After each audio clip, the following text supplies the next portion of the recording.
Teka, bago mo sabihin yan, gusto ko kasing sagutin si Boji. I think I should answer the question regarding Casemiro.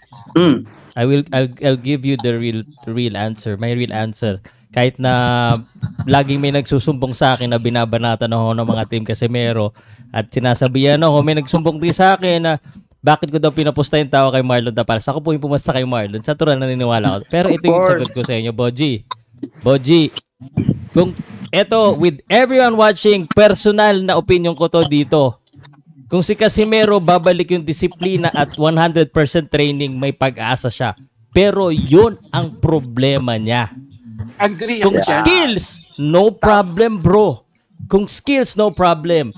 And you cannot blame the people from basing it from your last fight because may kasabihan tayo, you're as good as your last fight. So that's why, yun na sinasabi ng tao. I mean, pero because maybe the style is total different. That's why, you know what I mean? Yun nga, kasi nga, I still make fights. Katulad di pa kayo yung performance niya against, you know what I mean? Sa mga iba niyang kalaban. So sometimes we could see them aggressive. Sometimes we could see them, you know what I mean? Like, hindi masyadong aggressive. And that's it. By the end of the day, we are all talaga na-entertain naman tayo sa laban. If you survive the rounds, how can you perform your style? Ito, di ba po? Ako naman ayaw ko naman po mag-sugarcoat on anything. We heard it to Tapales on his interview. His body gave up. So now we're gonna question, sino ba yung nag-training sa kanya na UDD? How is your body give up? It's only 10 rounds. Kaya nag-give up yun. Every single day. Bro, Boji.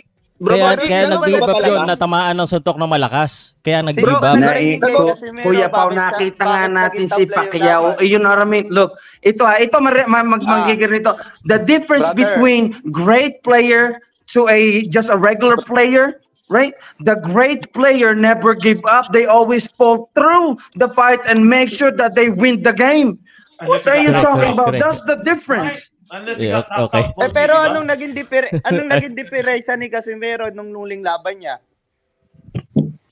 Wala na tayong hindi na natin manood na lang tayo by the end of the day wala pang talo nga kaya lang ako napakyat laban na talagang wala pang talo look katulad ng ganito kung i-example natin si Stephen Curry kay LeBron James kung sino ang the best sa final 3 beses tinalo nila kahit na ano man ang record mo yan pero hindi mo pa sila natatalo sa final kaya sa akin si Stephen Curry is still the best way better than LeBron kasi by the end of the day nandun kayo sa championship nag-aano kayo hindi nyo kami sigurado ka ba si Casemiro at natalo kay Inoue?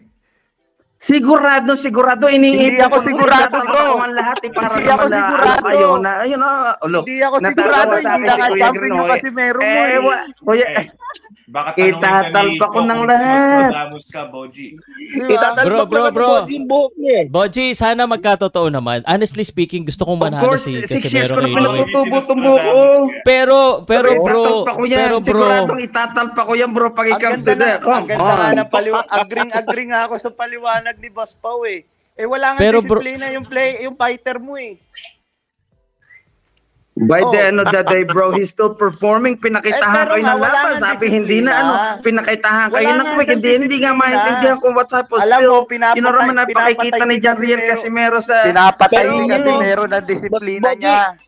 Hello guys, isa-isa lang para magkaintindihan, guys. Pinapatay si Casemiro ng disiplina niya, ng attitude niya. Wala